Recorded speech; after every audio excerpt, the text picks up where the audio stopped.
Yeah, boy.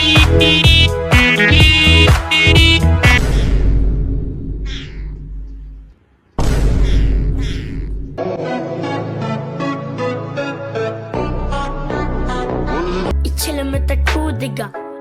Biz fresher than you, digga.